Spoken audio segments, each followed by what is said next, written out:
Wrdw Project is proud to partner again this year with Parker's Kitchen to help empower your community's post 9/11 veterans, heroes, and their families. Thank you, Parker's Kitchen, for your commitment.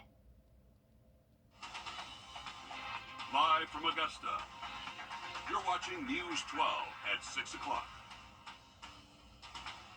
A justice center, a movie set, an innovation hub. At one point, Augusta's old jail could have become any of these. Instead, the site is now empty, and a study ordered by the city found that developing the area is a low priority. Good evening, and thanks for choosing us. I'm Zane Halliburton. And I'm Will Rio. Discussions about what the old jail site should become is nothing new. For more than 5 years, the city has gone back and forth. When the Suicide Squad filmed at the old jail, there were hopes it could become a site for movie studios, and advocates fought for years to transform the site into a justice center. Instead of revitalizing the building, city leaders voted to demolish it, leaving it in the current state you see right here on your screen. The city ordered a firm to study and decide how the land should be used, either for commercial or residential use. The study came back with neither, instead recommending an innovation hub or a park be built in an area that the study acknowledges as historically underserved. We have to see unified city leadership in order to make anything happen here. So that means getting the elected leaders and the staff on the same page, getting the city ready to support a streamlined development process, thinking through the incentives that the city might have to offer, how the city can make it more viable for a developer to come in. For a short-term solution, the study recommends using the empty space as a soccer field, to a farmer's market, to mini golf, saying there are a host of fun activities that would work well on the site and require little, if anything, beyond a grassy field. City leaders did not make any action on what they'd like to see come next for this empty site. Augusta commissioners also decided on a local homestead exemption. This comes after they opted out of Georgia's homestead exemption law that was passed by voters in November. Today, they agreed on a flat inflationary rate of 3.5%. Now the resolution has to go to Augusta's delegation at the General Assembly, where it must pass. Then it'll be presented to you, the voter, as a referendum in November. Also today, commissioners discussed the remaining debris from Hurricane Helene. We're nearly 6 months out from this storm, and tournament week is just around the corner. Commissioners say the city is working as hard as it can to tackle the last sweep of debris, but wanted to remind everyone that this is only for storm debris. Anything not related to the storm is the property owner's responsibility to clear, and the debris trucks will not pick it up. To weather now, as we take a bird's eye view over downtown Augusta, we know these spring temperatures we're seeing can always be a risk for fire. And that's not a good thing. Your First Alert Chief Meteorologist Riley Hale joining us now. And Riley, rain is in the forecast this week, which should hopefully reduce this risk. Hopefully so. We are hoping for that shower activity to lower that fire risk, and also 10 minutes. Well, new tonight, an update to an ongoing sexual harassment lawsuit against Burke County Sheriff Alfonso Williams. Your I-Team has learned that the sheriff has responded to the former sheriff's office employee Brenda Johnson's allegations. In the response letter from the sheriff, he denies that Johnson was discriminated or retaliated against based on sex, race, or age. He also denies that Johnson was subjected to any hostile work environment and that her termination was not based on discrimination or that retaliation. The sheriff also says that any allegations in the photos, text messages, or other attached documents in that lawsuit are denied. And back on February 3rd, Johnson filed this initial lawsuit against the sheriff for sexual harassment and that retaliation. Your I-Team sat down with Johnson back in February, where she explained her side of that lawsuit.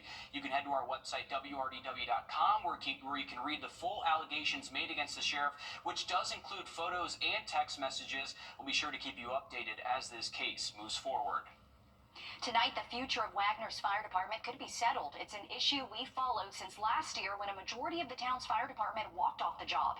Your Audrey Dickherber has been on top of this situation since the beginning and joins us live in studio. Audrey, the issue could be put to rest tonight. Well, it's an issue we've been following since November, and something that the Wagner Fire Department says in some cases could come down to life or death. 2 weeks ago, this map was up for discussion, but was tabled. Now, it would change the coverage areas for each of the fire departments. You can see just how much is added to places like New Holland and Hollow Creek and Sally, which would only leave about 1 square mile for the Wagner Fire Department to cover. Now, this started when the fire chief and most of the staff at the Wagner Fire Department stepped down. Since then, Aiken County Council and Town Council voted to separate themselves from the fire department. 2 weeks ago, when the proposal for potential new district lines was presented, it raised concern among the department, saying it would impact response times, leading to more loss of life and property. But County Council leaders said 2 weeks ago they still had questions they needed answered before they make a decision. And that decision could come tonight, and I'll be there, and we'll have updates later on. Thanks for staying on top of this, Audrey. Again, tonight's Aiken County Council meeting starts at 7 o'clock at the Council Chambers on University Parkway in Aiken. We'll be there. We'll bring you updates tonight on News 12 at 10 and 11 o'clock. Well, parents of young kids in Richmond County, listen up. Kindergarten registration for the 2025-26 school year is now open. If your child will be 5 years old on or before September 1st, you are encouraged to register them for kindergarten now. Families with kids currently in pre-K in Richmond County don't need to worry just yet. Registration is open for just a few weeks until March 28th. You can head to our website, wrdw.com, for information on how to register and find what school your child will be zoned for. Still ahead, a local foundation is finding solutions to help support kids with food, clothing, and things to do. And they just marked another huge milestone. We're going to tell you how you can shop and support their mission at the same time. Next. High temps hitting about 10 degrees above average tomorrow afternoon. A warm and dry Wednesday. Have a look at how much rain we're expecting Thursday in that full forecast next. Time and temp, brought to you by your First Alert weather team. This is not you. Mid-70s. If you're a parent in Columbia County or your child is in need, or maybe you know of a family who could use some assistance, the Columbia County Foundation for Children has you covered. They're a local nonprofit that's been around for more than 30 years, providing scholarships, food, clothing, activities for kids in the area. The group is finding solutions in how they can continue helping one child at a time. The Columbia County Foundation for Children has been serving kids in the county for 31 years. They provide scholarships, hygiene products, clothes, all to help fill a need. It's filling in the gaps for these kids that might get left behind in school. President Dorothy Brandon says they're able to provide this support thanks to donations and their Helping Hands thrift store. Everything that is sold here goes back out into the community to the students of Columbia County. And right now we have a huge need for children's clothes as well as men's clothes. While you're able to shop here, the foundation also uses the thrift store to give items to kids. The organization works with county schools who let them know what kids are in need of. Brandon says they're able to do this because of the community. The community can't thrive without folks that are willing to get out there and do the work to support the kids in the community and folks that are in need. The thrift store supports 50% of the foundation's funding. They're now getting ready to give away thousands of dollars worth of scholarships to students continuing their education beyond high school. The scholarships are renewable each year, so we can help these kids get all the way through college. Brandon says this foundation means everything to her. I just have such a heart for kids and want to see them succeed and have the things that they need to be successful in life. And it's so neat to hear about organizations like this helping a number of kids in our area. Scholarships are set to be given out in May. So a lot of kids will benefit yet again this year. Those are always good to get those scholarships for a lot of those kids out there. Definitely. As for the Helping Hands thrift store, because we know we have thrifters out there, it's located off Columbia Road in Appling. It's open Tuesdays and Thursdays from 9:30 to 2:30. And then again, she mentioned they are in need of clothes specifically for kids and men. We have all of the information on our website if you'd like to donate or learn more. A good resource for a lot of people in our community there. Tomorrow, Augusta's Park and Rec Department is holding a career fair at the Henry Brigham Community Center. It'll be from 10 to 1 with job opportunities in recreation, athletics, aquatics, special events, and parks and maintenance. And on Friday, the Columbia County Sheriff's Office is holding a job fair for several government positions. This includes stormwater operations, facility maintenance, the library, the Performing Arts Center, and Board of Elections, Fire Marshal, and more. A lot of opportunities there. That'll be from 10 to 1 as well at the Performing Arts Center on Market Street in Evans. And the Thompson Goodwill officially opens its doors tomorrow. Alongside the ribbon cutting, the Thompson Career Center will be open as well, offering free career services. Tomorrow's ribbon cutting will be at 9:30 in the morning on Washington Road, with regular hours from 10 to 4 for the Career Center. Coming up in sports, the returning champs are back on the links. We'll check in with last year's winners as they tried to defend their title in Graniteville. First, when you get approached from somebody about your commercial roof, you want to make sure that they have the proper licensing, Because if you let them start that project, in the middle of that project, the county drives by, LLR drives by, they can stop that project in the middle. So we're certified with all the major manufacturers to be able to offer all the best warranties. That includes all the necessary inspections and protection. At Hickson, no matter if it's your business or your property, we're here to protect your investment. I'm David Hickson, and if your evening's fixing, call Mr. Hickson. There's big news in the Carolinas. Queen City Audio Video Appliance is now Queen City Home Store. For over 70 years, we've been your trusted retailer for appliances, electronics, and more. Now we're taking it to the next level with a new name, a fresh look, and more ways to serve you, offering the same outstanding service you've always counted on, while bringing you everything you need for your home. Queen City Home Store. Same great service, more possibilities. Visit us at queencityonline.com. Wednesday. This is the one. I can handle this. But I wonder if the other store has it cheaper. We'll beat any competitive price by 10%. Oh, wow, that's great. This sounds a little too good to be true. Can I speak to a manager? Can I talk to the owner? Also me. We're employee owned. We'll take it.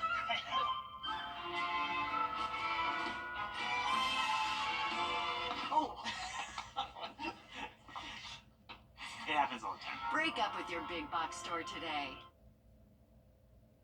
Governor Henry McMaster has now nominated his next pick to lead the agency that oversees South Carolina's child welfare system, the Department of Social Services. It comes just months after the governor warned that the system was coming to a breaking point. Your State House reporter Mary Green explains. On Tuesday, Governor Henry McMaster nominated Tony Catone to be the next director of the Department of Social Services.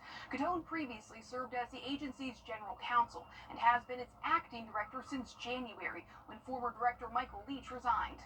Fortunately, we have a man who's been a leader, who's been educated, who's been tested, has enormous experience, and is ready to take this job. Leach, the former director, previously told us that DSS often has to serve as a catch-all agency, bearing the brunt of challenges other South Carolina departments are facing. For example, he said without a facility in South Carolina capable of treating youths with the most severe mental health needs, or space at overcrowded youth detention centers for those who should be in the juvenile justice system, there's nowhere for these kids and teens to go but DSS. And the agency isn't equipped or meant to handle their needs, putting the overall child welfare system at a breaking point. We have to develop resources and community-based services to serve children who have higher level mental health and behavioral health needs. Catone, the new nominee, vowed Tuesday to work with the other agencies that contribute to that system, like the Departments of Mental Health and Juvenile Justice, including collaborating to fight for their needs and investments. He says his top priority will be continuing the agency's reforms and improvements to the foster system, which reached record low numbers under Leach. And my hope is that we can continue those gains and perhaps even accelerate them. The governor has appointed Catone for a job in which people typically don't stay for long, in both South Carolina and in similar positions across the country. Leach listed burnout as a key driver for his resignation after 5.5 years. The stress and the hardships that go along with the work, it is really hard. Catone's background is in law, and he's been with DSS for a decade. But he says his own history before that is why he wants such a demanding job. My affiliation with the work of DSS begins actually in my youth, where I was a victim of child abuse by a non-relative caregiver. And then my family served as a kinship family for a second cousin. From a very early age, I have seen the impact and the positive impact that this agency can have. Catone will still need senators' confirmation to become the permanent director. Reporting from the State House, I'm Mary Green. Well, a major focus of DSS's work are the foster care and the child welfare systems. Its responsibilities also include managing federal food assistance programs like SNAP for the hundreds of thousands of South Carolinians who rely on them to put food on their tables. On Your Sideline, sponsored by Chandler Law Firm. For the first time since adding the girls division, both the boys and the girls champions from the year prior at Sage Valley Junior Invitational have returned. Astros Tally and Giovanni Benaghi are right back where they were a year ago. Tally is the #1 junior girls golfer by the American Junior Golf Rankings. Benaghi back in 13. Last year marked the first time that the girls had a wire-to-wire winner. Now both have a chance to win the same tournament twice over on the same course. The fact that the condition is perfect and the greens are amazing, it's probably easier than courses where the greens aren't good, so you start struggling with the putter and you get a little bit angry. I mean, I usually do that, so. The course is so nice that you don't really think about like how hard it is. You kind of just like take it in, and I think it's just super fun to play, and everyone just enjoys their time out here. So no one really thinks about how difficult the course is. They just think about how much fun.